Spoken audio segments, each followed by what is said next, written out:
আমি গৃহিণীদের জন্য আবারও কিছু ইউজফুল টিপস নিয়ে চলে এসেছি, যে টিপসগুলো আপনাদের জানলে প্রতিদিনকার কাজের সহজ সমাধান হয়ে যাবে।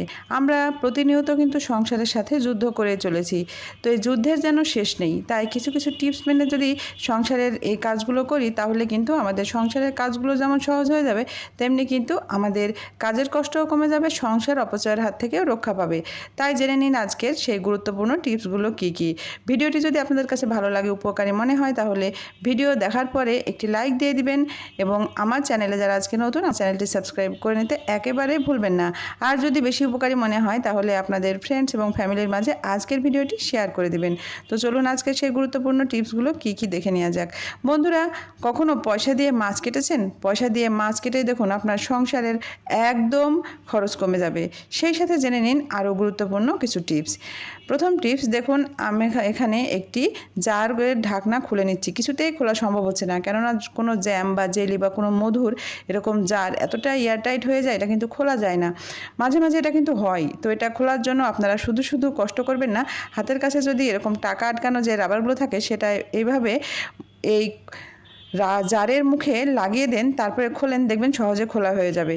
ঠিক এমনইভাবে যদি কখনো দেখেন নেলপালিশের এই মুখটা আটকে গেছে, খুলতে পারছেন না, তাহলে এরকম রাবার ব্যান্ড আটকে দিয়ে একটুখানি এভাবে দেখবেন প্রেস করবেন, খুব সহজেই খুলে যাবে। এটা কিন্তু খুবই কার্যকরী একটি টিপস, আপনারা অবশ্যই বাসায় ট্রাই করবেন। এবারে চলে এসেছি পরবর্তী টিপসে।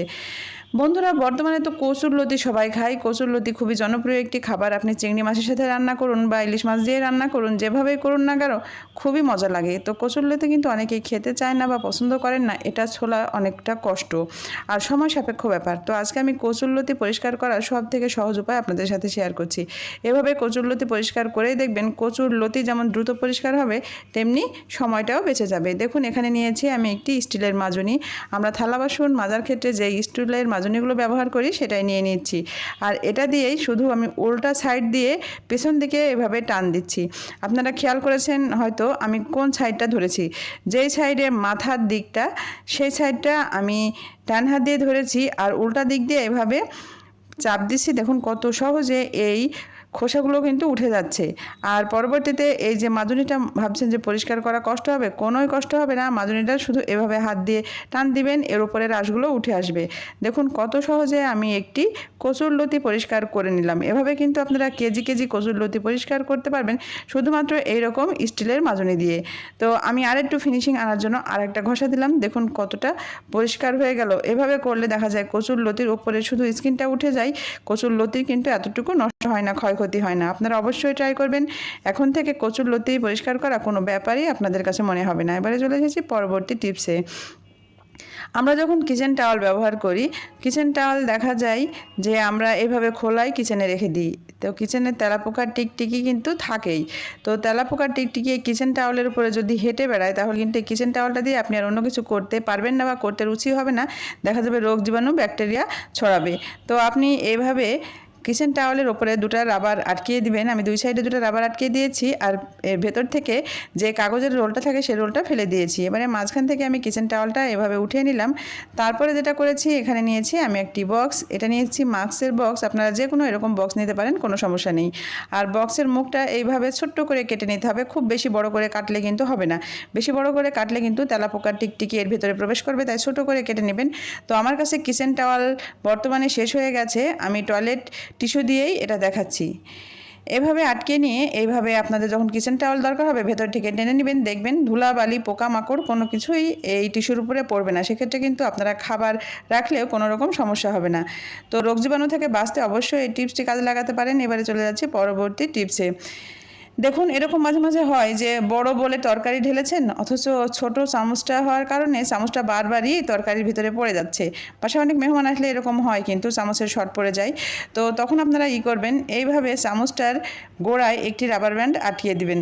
দেখুন, রাবার ব্যান্ড না আটকিয়ে দিলে কিন্তু এই সমস্যা হবেই। তো দেখুন, ঠিক চামচের গোড়ার কাছে আমি এভাবে রাবার ব্যান্ড আটকে দিচ্ছি। রাবার ব্যান্ড বলতে বোঝাচ্ছি টাকা আটকানো যে রাবারগুলো, সেগুলো দিলেই হবে।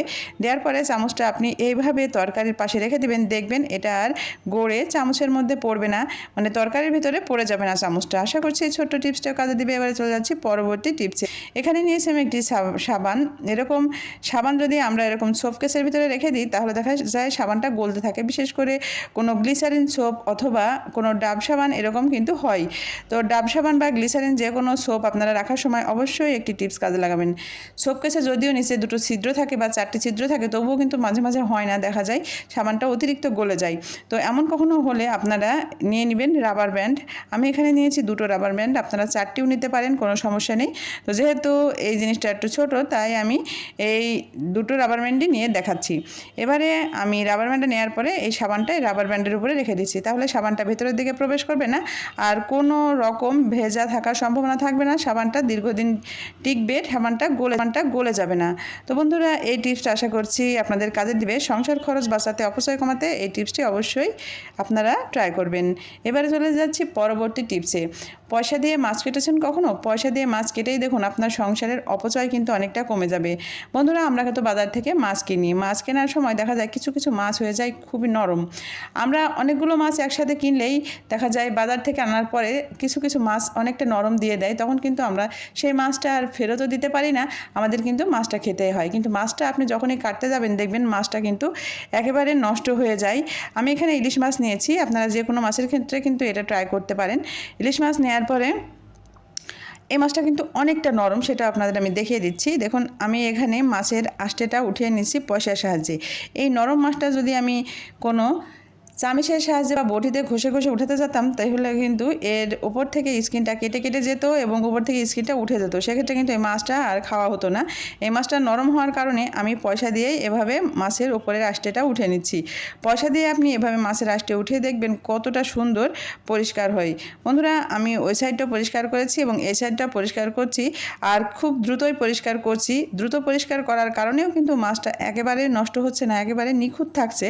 তো দেখুন, আমি এভাবে পুরো মাছটা পরিষ্কার করার পরে আপনাদের দেখাবো যে এটা কতটা নিখুঁতভাবে পরিষ্কার হয়, আর এখানে যে মাছের পেটের অংশটা কেমন নরম সেটা আপনারা দেখে নিতে পারবেন। তো অলরেডি কিন্তু মাছের আঁশটেটা ছাড়ানো হয়ে গেছে, আপনারা যে কোনো মাছ কিন্তু এভাবে করতে পারবেন। তো দেখুন, এই যে মাছটার এই পেটের অংশটা কতটা নরম, একেবারে তুলতুলে নরম, তাই পেটের অংশে আপনি যেভাবেই এটা পরিষ্কার করতে যাবেন এটা কিন্তু উঠে যাবে, সেক্ষেত্রে আর মাছটা খাওয়ার যোগ্য থাকবে না, দেখা যাবে লাস্টে মাছটা কেউ খাবে না।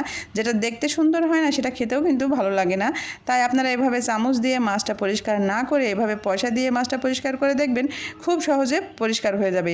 পয়সায় কোনো ধার থাকে না, তাই পয়সা দিয়ে মাছ পরিষ্কার করলে মাছের কোনো ক্ষতি হবে না। তো এভাবে কখনো যদি নরম মাছ বাসায় চলে আসে, চামচ দিয়ে কখনো মাছটা পরিষ্কার করতে যাবেন না। তো বন্ধুরা, আমি ঠিক এইভাবে পুরো মাছটায় পরিষ্কার করে নিয়েছি এবং মাছটা আপনাদের ধুয়ে দেখাচ্ছি কতটা ক্লিন হয়েছে। কোথাও কিন্তু কোনো রকম